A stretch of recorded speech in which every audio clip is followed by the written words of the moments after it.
apa kabar Anda semua? Assalamualaikum warahmatullahi wabarakatuh. Kepala Staf TNI Angkatan Darat, Jenderal TNI Dudung Abdul Rahman menyatakan bahwa Panglima TNI sudah setuju dengan pembentukan Kodam-Kodam di seluruh provinsi. Artinya ini kita akan punya kembali Kodam di seluruh provinsi setelah beberapa waktu yang lalu itu sempat mengalami likuidasi ya. Dan ini ternyata mau dikembalikan lagi dan hal yang sama juga dikemukakan oleh Menteri Pertahanan Prabowo Subianto. Nah, saya kira ini ini jadi sangat menarik. Mengapa kemudian sekarang kok TNI Angkatan Darat terutama berpikir kembali untuk menghidupkan Kodam-Kodam gitu?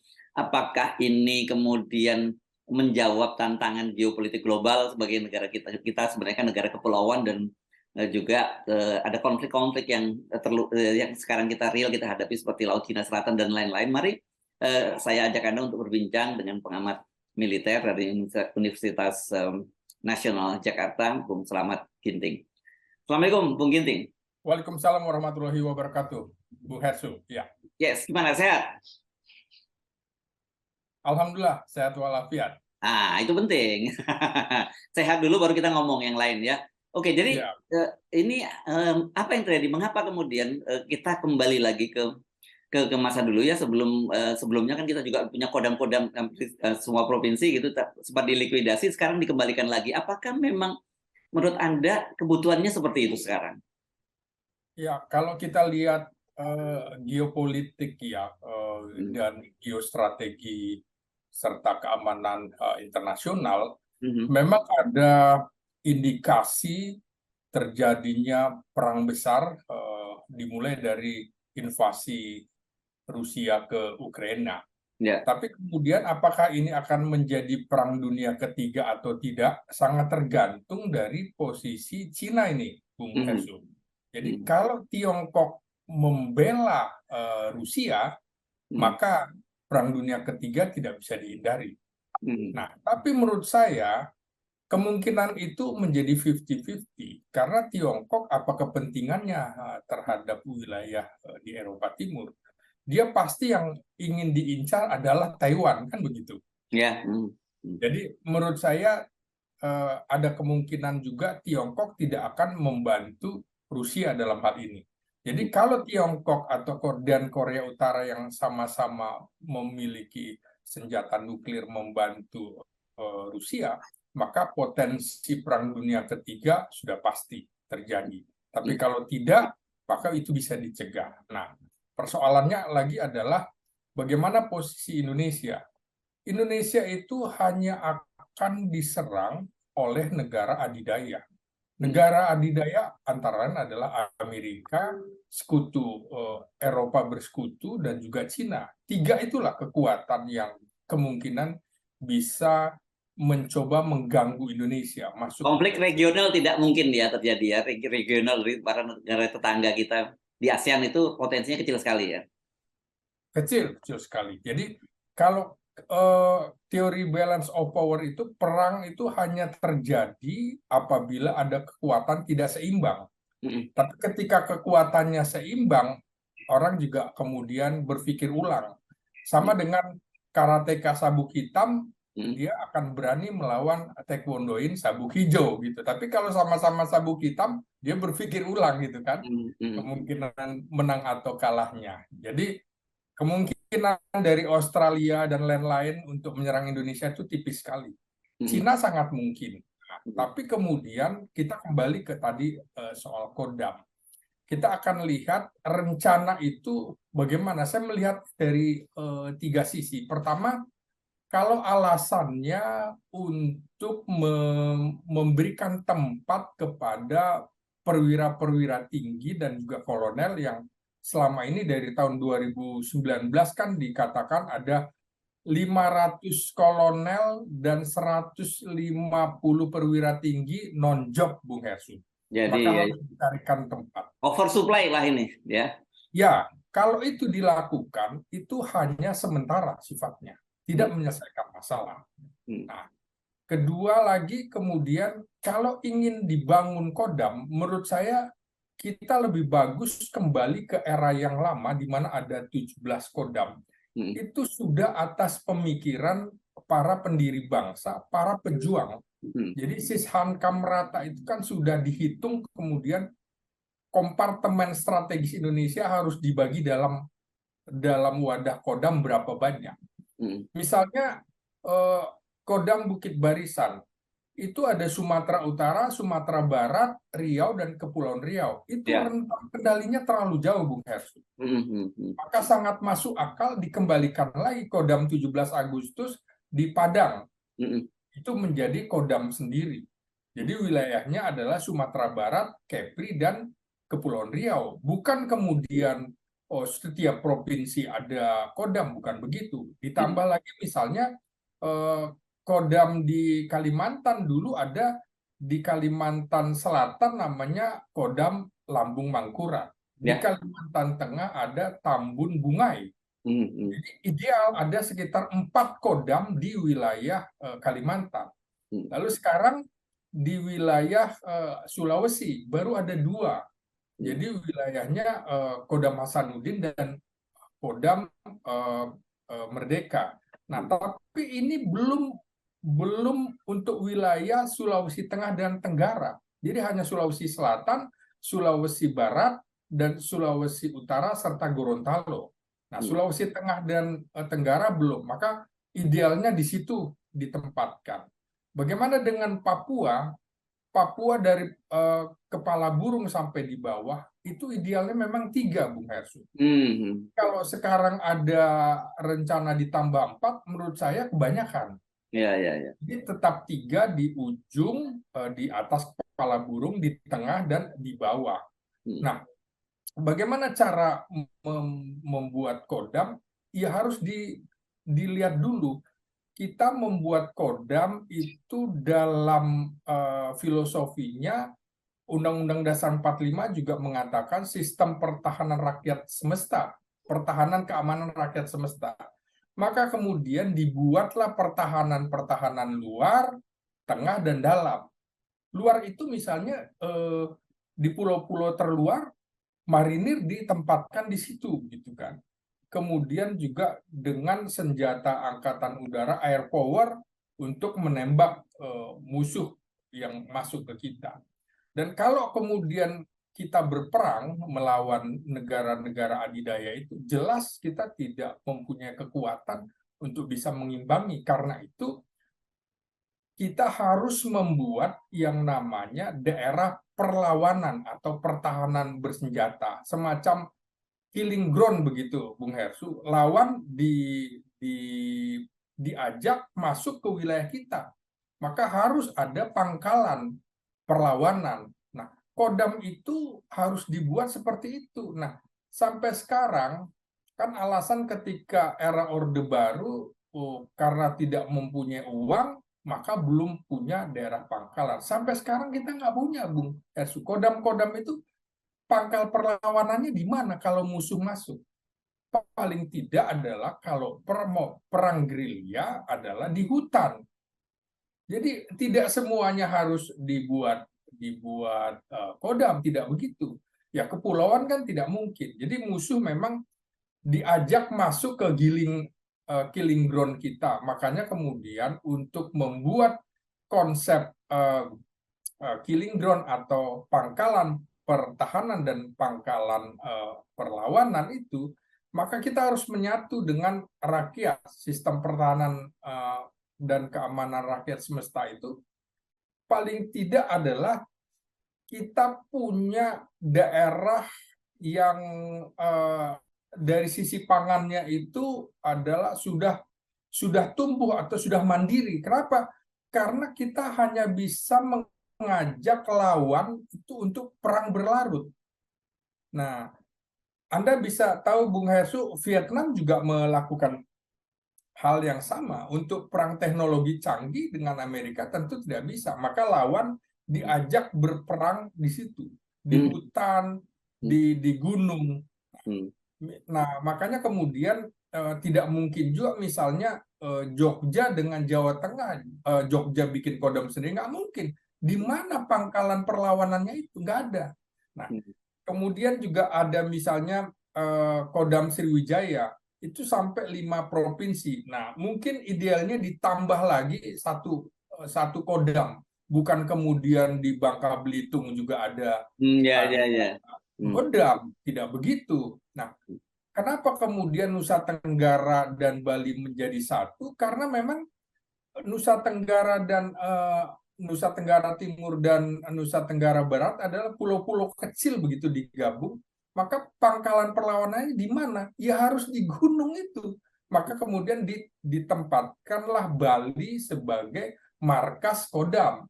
Hmm. Jadi kira-kira seperti itu. Dan yang menarik adalah ini sebuah keputusan belum didorong ke DPR kok sudah tiba-tiba menyatakan tahun ini akan direalisasikan. Urutannya kan nggak begitu, Bung Hersu. Hmm. Dari misalnya Matra mengusulkan ke Mabes TNI ke Kementerian Pertahanan, Kementerian Pertahanan ke Kementerian Pendayagunaan Aparatur Negara, kemudian ke Kementerian Keuangan, lalu ke DPR disetujui baru. Oh ini kan belum gitu loh. Ini Ya, ya, ya, ya.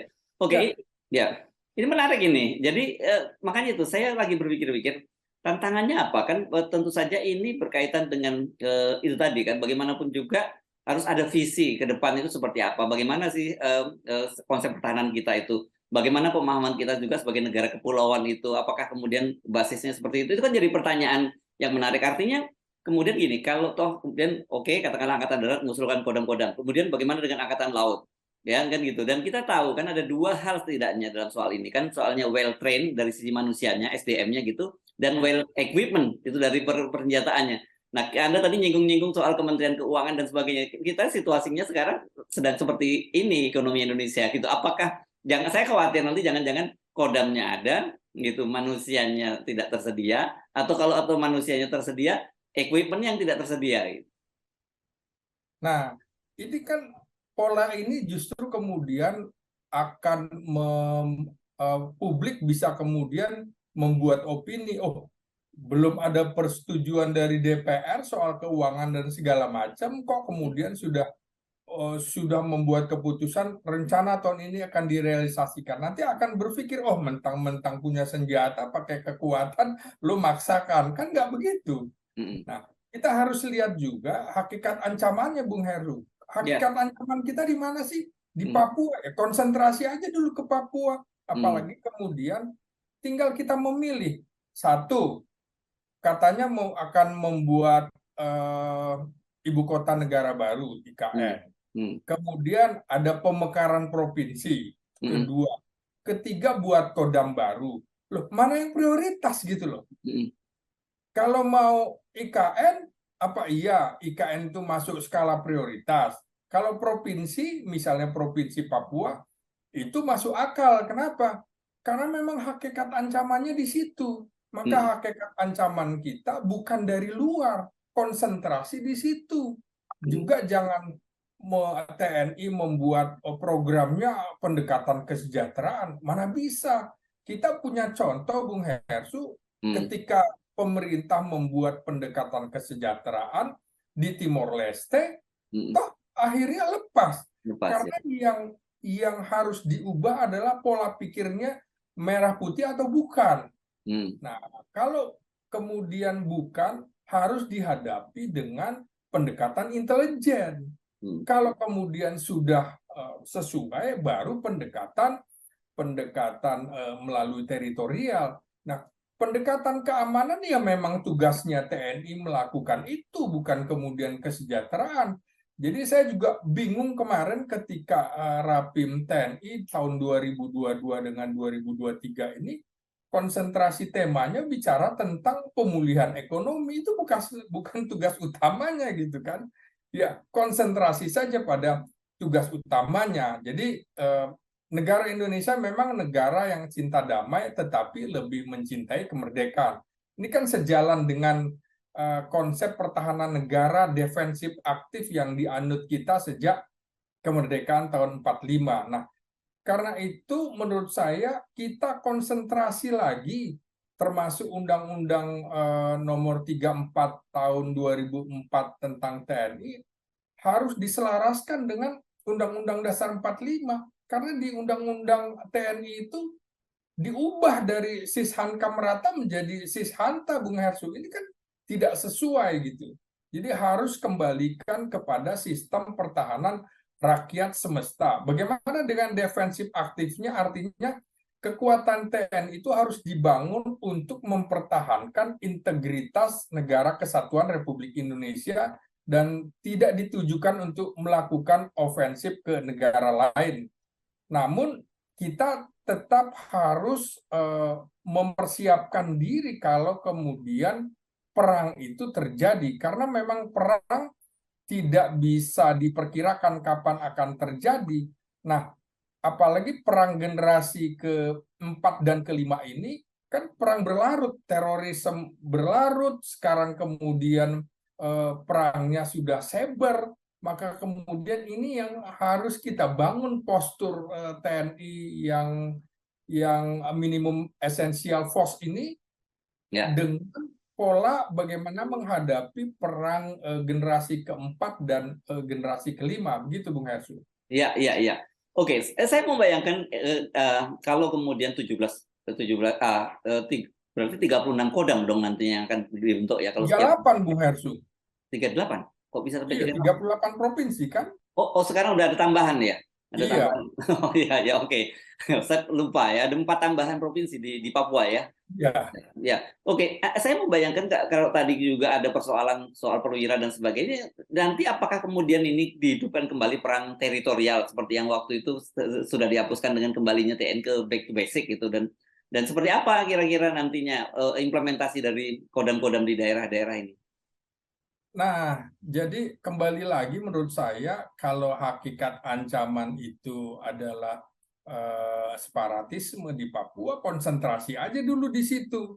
Jadi bangun kodam di sana, bukan kemudian di setiap provinsi uangnya juga dari mana, pertama, kedua juga eh, tidak sesuai dengan hakikat ancaman, kemudian yang dihadapi kita juga bukan semata-mata menghadapi ancaman dari luar, maka kita untuk konsentrasi seperti itu prioritas aja dari tujuan politik dan tujuan dibangunnya militer itu buat apa? Menjaga kedaulatan. Saya setuju seperti tadi bilang rencana pemerintah membentuk kodam-kodam baru, setuju. Tapi kemudian bukan di setiap provinsi, disesuaikan dengan ancaman yang ada di Indonesia. Jadi kembali lagi ketujuannya adalah menghadapi agresi dari negara lain, karena Bung Hersu tadi menyinggung tentang ancaman dari luar ya. Agresi dari negara lain dengan politik negara, yaitu perang itu adalah jalan terakhir apabila diplomasi tidak dapat disepakati. Oleh karena itu pembentukan Kodam ini sebenarnya TNI menyadari bahwa tidak akan bisa menang perang melawan angkatan bersenjata negara adidaya.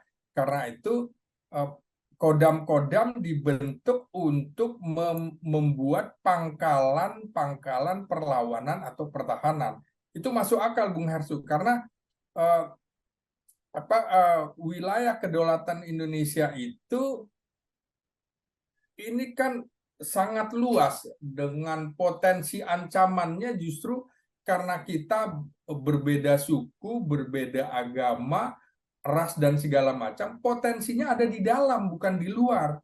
Nah, kalau kemudian menghadapi rakyat itu bukan tugas TNI, itu tugas Betul. polisi. Karena itu Ya. masuk akal kalau polisi membentuk Polda atau Kodak dulu istilahnya, Komando Daerah Kepolisian di masing-masing provinsi. Kalau TNI enggak, jangan sampai kemudian dibentuknya Kodam sepertinya TNI disuruh atau berhadapan dengan rakyat. Kan kita tahu Ya, ya, bahwa ya, dalam ya, sejarah masa lalu misalnya ya.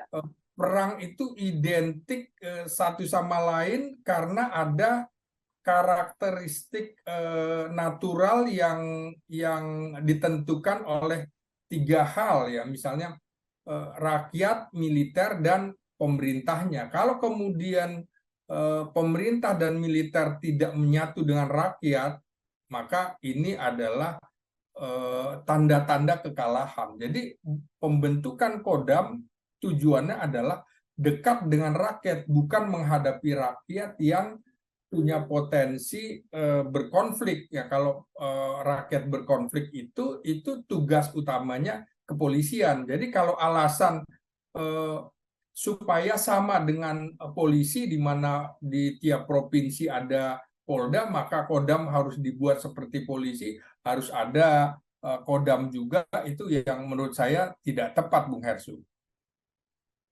Ya ini kan jadi saya terpikir kalau dulu memang TNI itu kita tahu itu bagian dari kekuasaan gitu, bagaimana kontrol kekuasaan terhadap rakyatnya ya pada masa Orde Baru ya, Bung Ginting ya, dan apa kan orang jadi khawatir karena sekarang ini jujur saja ada tendensi pemerintahan disebut mulai otoritarian gitu, mulai kembali ke otoriter gitu. Apakah bagian dari paket itu? Kan orang boleh curiga sampai ke situ juga jadinya, Bung Ginting ya. Ya, sebenarnya kalau TNI masuk yang Anda sebut barangkali dui fungsi itu ya, Bung Hersu. Artinya dia memainkan peran militer dan peran sipil. Nah, ini sebenarnya dimulai bukan di era Presiden Soeharto, justru di era Presiden Soekarno, ketika kemudian diawali dari pidatonya Jenderal Nasution di Akademi Militer pada November 57, bahwa ini ada potensi pemberontakan dari dalam. Ini kan belajar dari peristiwa-peristiwa, misalnya PKI Madiun, DITI di Jawa Barat, Jawa Tengah, Sulawesi Selatan, dan Aceh. Maka kemudian itu dilakukan, tapi kemudian sifatnya sementara. Ya, politik jalan tengah ya, Bung Jalan tengah ya, jalan tengahnya Nasution. Nah, kita akhirnya juga jadi teringat nih, Bung Hersu. Ini harus dilakukan kembali pola-pola yang sudah digagas oleh Nasution ketika menghadapi ancaman-ancaman itu, adalah masuk ke dalam untuk kemudian memisahkan. Contoh yang paling nyata adalah ketika melawan PKI Madiun dan DITII. TNI masuk kemudian harus bisa memisahkan yang mana yang merah putih dan juga yang mana bukan. Setelah dipisahkan baru dilawan itu. Makanya seperti Kahar Muzakar di Sulawesi Selatan, ketika tidak mau turun baru ditumpas oleh Andi Muhammad Yusuf waktu itu. Nah, beda dengan Daud Bereh di Aceh, dia mau turun gunung, baru kemudian menyerah. Nah, sama dengan OPM itu kan, Bung Hersu, dia juga punya pangkalan-pangkalan pertahanan, pangkalan perlawanan. Makanya kemudian kita juga harus punya pangkalan-pangkalan perlawanan atau pertahanan. Nah, kembali lagi ke kecurigaan bahwa TNI masuk lagi dalam politik, menurut saya bisa kita kritisi. Mudah-mudahan TNI tidak tergoda, karena salah satu pesan reformasi adalah TNI harus kembali ke barak, dalam pengertian harus lebih profesional, jangan kemudian tergoda oleh hasutan dari kalangan sipil untuk masuk ke wilayah politik praktis. Memang sudah ada tempat, misalnya 10 kementerian lembaga untuk bisa ditempati oleh prajurit aktif TNI, yaitu Kementerian Polhukam, Kementerian Pertahanan, Lemhanas, Wantanas, kemudian Sekretaris Militer Presiden, Badan Intelijen Negara, Badan Sibersandi Negara, Badan SAR Nasional, Badan Narkotika Nasional, dan juga 10 itu ya yang saya sebutkan, dan juga Mahkamah Agung, Kamar Peradilan Militer, itu sudah ada tempatnya. Yang menarik adalah sekarang ada usulan wacana supaya ditambah lagi 6, Bung Hersu. 6 kementerian lagi, kementerian dan lembaga ya. Ya, 6 itu sebenarnya Bakamla, Badan Nasional Penanggulangan Terorisme, Badan Nasional Penanggulangan Bencana, kemudian juga Kemenko Maritim, kantor staf presiden, ada 6. Sebenarnya masuk akal, Bung Hensu. Tapi jangan kemudian akhirnya terjebak lupa pada semangat reformasi. Anda itu dulu sudah kartu kuning bahkan lampu merah, jangan jangan kemudian dicarikan alasan sampai semuanya bisa masuk. Oke, Ya, boleh sistem pertahanan rakyat semesta, tapi harus jelas. Karena kalau tidak, maka kemudian buat apa lagi ada ASN atau sipil yang kemudian posisi eselon 2, eselon satunya malah ditempati lagi-lagi oleh militer. Kan kalau mau ya, ya, masuk mesti pensiun dulu, Bung Hersu, bukan kemudian main masuk begitu aja seperti sistem kekaryaan yang dulu. Nah, ya, ya, ini ya. memang harus dikritisi, mudah-mudahan tidak terjadi, Bung Hersu. Iya kan, kalau kita kemudian mencari reasonnya apa gitu dasarnya kenapa kemudian dikembalikan, bahkan jauh lebih banyak dari pada Orde Baru kan gitu kodamnya, dengan adanya di setiap Polda gitu. Ini kan jadi kita bertanya-tanya begitu. Ya, sebenarnya era Orde Baru itu belum selesai, Bung Hersu. Memang rencananya akan membangun lagi, tapi lagi-lagi kalau militer disesuaikan dengan hakikat ancaman. Hmm. Ketika dilikuidasi dari 17 kodam menjadi 10 kodam, Hmm. pertama keuangannya nggak ada. Hmm. Kemudian juga makanya harus dilikuidasi. Ancaman dari luar waktu itu nggak ada. Hmm. Jadi kemudian diperas lagi. Nah, sekarang memang dunia sedang bergolak, masuk akal dikembalikan lagi jumlah kodam. Tapi kalau kalau sampai setiap provinsi ada kodam, menurut Ya, saya berlebihan dan itu terlalu memaksakan diri. Keuangan negara juga dari mana. ya, ya. Hakikat ancaman kita juga bukan seperti itu. Hmm. Nyaris menurut saya eh, eh, tidak akan ada perang dunia ketiga kalau Cina tidak akan terlibat. Dan Amerika juga tidak mau berperang di dua zona, Bung, Eropa dan di Asia, Taiwan itu. Nggak mungkin, jadi dia harus memilih. Maka kemudian seperti saya bilang, eh, Cina itu akan konsentrasi ke Taiwan, bukan ke Yes. Hmm. Rusia dan Ukraina. Begitu, Bung Ya, Hes. ya, bahkan sekarang pun dalam kasus dalam perang antar di Eropa Timur itu Amerika juga tidak menahan diri untuk tidak masuk kan gitu ya. Ya, walaupun dia sebenarnya mengirim besar-besaran, Bung Hersu, mengirim besar-besaran peralatannya. Kita, Peralatan saja ya, tapi tidak ya, ya, tidak kita deployment ingat pasukan ya. Ya, benar konsep yang dikemukakan Sun Tzu yang dengan ya, istilah the concept of the total war. Konsep ini terus mestinya memang harus dipertahankan dalam pelaksanaan perang kita. Sangat penting sebuah negara mempersiapkan perang hidup dan mati untuk keselamatan dan kehancuran sebuah negara. Harus siap ini, bukan kemudian duduk-duduk tenang. Perancis pun sudah mempersiapkan diri 10 tahun menjelang Perang Dunia Pertama, Bung Hersu. Jadinya memang kita harus mempersiapkan eh, seperti komponen cadangan dan jangan lupa seni perang itu ditentukan oleh 5 faktor, ya, hukum hukum moral, cuaca, medan, pemimpin pasukan, dan juga doktrin serta disiplin perang. Nah, di sini kuncinya justru adalah kepada rakyatnya. Ketika kemudian hukum moral itu adalah loyalitas rakyat kepada pemimpin tanpa rasa takut mati terhadap bahaya. Ini kan sudah ditunjukkan ketika Bandung Lautan Api, Bung Hersu, dan hmm, juga Karo Lautan Api. hmm, Mereka ikhlas kotanya dibakar supaya Belanda tidak bisa masuk. Nah, itu hmm. kita bisa nggak nih sekarang hukum moral ini ditegakkan? Nah, kalau kemudian cuaca tentu mengacu kepada uh, uh, apa perubahan antara siang malam, panas dingin, dan perubahan musim. Apakah musuh berani masuk ke Indonesia? Hmm. Menurut saya tidak semudah itu. Begitu juga dengan medannya, jarak jauh, ukuran, kondisi alam ini nggak bisa. Makanya kemudian Vietnam itu belajar dari buku perang gerilyanya Nasution, maka kemudian kita jangan pemimpin militer kita jangan sampai meninggalkan buku perang gerilyanya Nasution, Bung Hersu. Dan lagi-lagi kualitas panglima perangnya. Apakah kemudian Panglima Kodam sekarang sudah mempersiapkan pangkalan wilayah perlawanan atau pertahanan? Menurut saya enggak, karena baru 6 bulan atau setahun diganti. Apa yang mau dilakukan gitu loh? Menurut saya idealnya ketika era Orde Baru cukup bagus, 2-3 tahun Bung Hersu, paling enggak 2 tahun untuk menduduki posisi itu.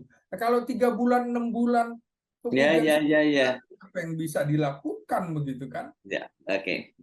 Baik, ini sangat menarik karena saya kira ini kita pasti menunggu sikap juga, terutama dari bagaimana DPR dan bagaimana juga Kementerian Keuangan gitu. Benar seperti Anda nggak bisa ujuk-ujuk, katanya Panglima menyatakan Kepala Staf sudah menyatakan, oh Panglima setuju, terus dan kemudian Menteri Pertahanan juga bilang setuju. Dan Makanya dari gitu mana? Bung Hersu, Ya, jangan mentang-mentang lu punya senjata terus lu bisa bikin semaunya kan gitu kan. ya. Gitu loh, kalau Oke. DPR nggak setuju barangkali tidak selaras dengan undang-undang TNI segala macam, apa yang disebut daerah rawan Hmm. keamanan seperti apa kan juga nggak setuju. Ya. Apakah kemudian harus dibikin Kodam di Bangka Belitung misalnya Bung Hersu? Nggak mungkin. Kepulauan Riau Ya. kan, dan di kepulauan-kepulauan lain nggak Ya. mungkin gitu. Kira-kira Ya. begitu Bung Hersu. Lebih Jadi lebih tepat itu pangkalan militer, pangkalan angkatan laut ya di wilayah-wilayah itu ya. nah iya, makanya menurut saya kalau untuk di daerah luar, ya tempatkan saja marinir, nggak perlu Yes. angkatan darat situ. Jadi marinir bekerja dari garis pantai sampai kira-kira 5 kilometer itu wilayahnya dia. Ya. Itu jangan kemudian ada angkatan darat sentris atau segala macam. Jadi Kodam itu juga marinir bisa masuk seperti itu. Apakah kemudian nanti kita akan berpikir akan dibuat Kodamar, Komando Daerah Maritim, atau dulu istilahnya juga itu tahun 60-an, tahun 70, jadi Kodaeral, Komando Daerah Angkatan Laut. Yes. Apakah kemudian juga nanti akan dibentuk Kodau, Komando Daerah Udara? Kita lihat ancaman aja, karena Ya. Amerika juga berubah-ubah strategi komposisi organisasi militernya disesuaikan dengan doktrin dan disiplinnya Bung Hersu. Oke. Baik, terima kasih Bung Ginting. Sekali lagi, Assalamualaikum warahmatullahi wabarakatuh. Waalaikumsalam warahmatullahi wabarakatuh.